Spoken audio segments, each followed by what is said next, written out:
You know, I joined the Post-Dispatch as an editorial writer straight out of college.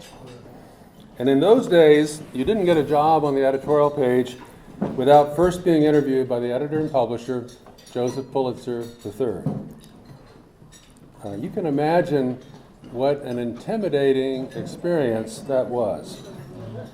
He had amassed one of the truly great collections of 20th century art, with the acute critical eye that was already manifest when he was a senior at Harvard in 1936 and bought a Modigliani portrait. He remains the most elegant man I ever met. But he was also committed deeply to journalism, to the institutions his father and grandfather had built, and to the values he voiced himself shortly after succeeding his father. Quote, to illuminate dark places and with a deep sense of responsibility, interpret these troubled times. When I met him in 1974, he had already been the chair of the Pulitzer Prize's board for nearly 2 decades. Just 1 year earlier, he had taken the lead in persuading the Pulitzer board to overrule its own jury of journalist judges and to award the prize to the Washington Post for its coverage of Watergate. The year before that, he had insisted, over the objections of Columbia University's trustees, on awarding the prize to the New York Times for the publication of the Pentagon Papers. I couldn't believe my good fortune in landing a job working for a man like that. I worked there happily, first in St. Louis and then in DC and in projects across the globe for 31 years. First for Joe and then under the leadership of his brother Michael and William Wu.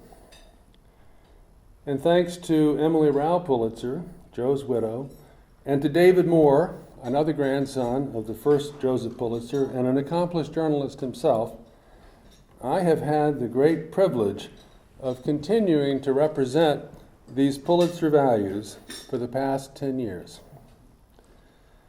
Emmy and David agreed to give me the seed money to start the Pulitzer Center, with the understanding that for it to survive, we would need to leverage their support with help from others.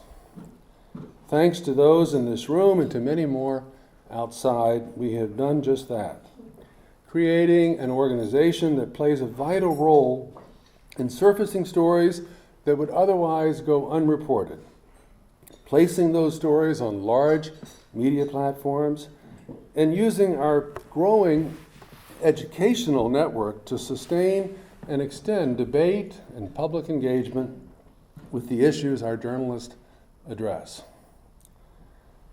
You know, Emmy is very much Joe's match. Her leadership in the arts community underscored by the National Medal of Art bestowed on her by President Obama. She has been a major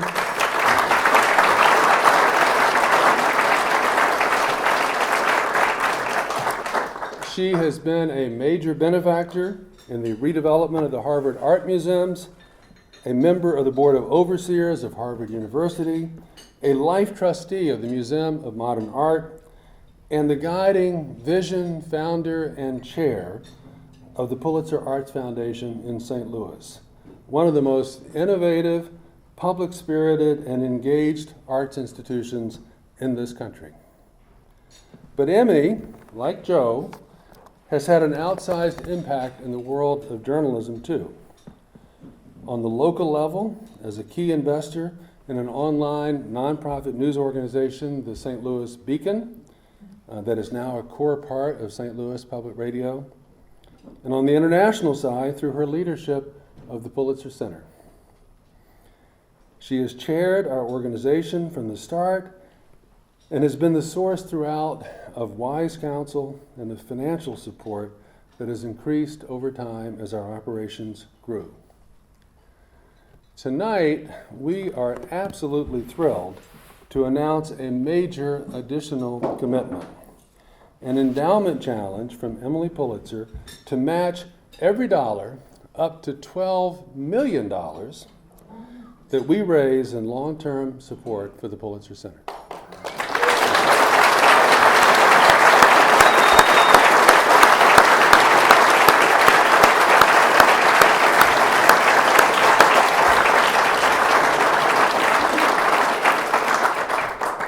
I am also pleased to announce that we have already raised the first $1 million toward Emmy's Challenge, thanks to a wonderfully generous gift from Catherine Moore.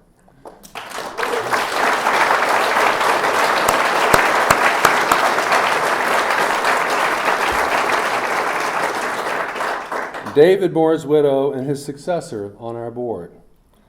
David and Catherine, like Emmy, were with us from the beginning.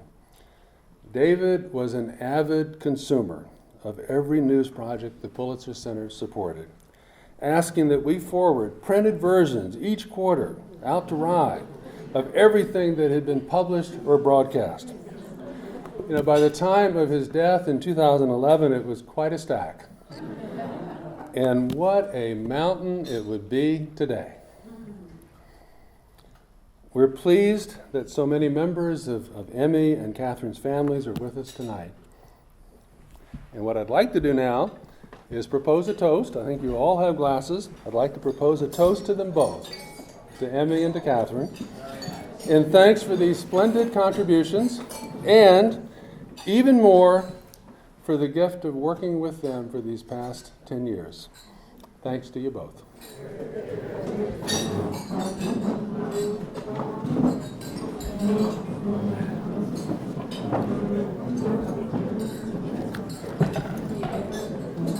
Cheers. And now it's my further honor to invite Emmy to share her thoughts. So please join me in welcoming Emily Rao Pulitzer.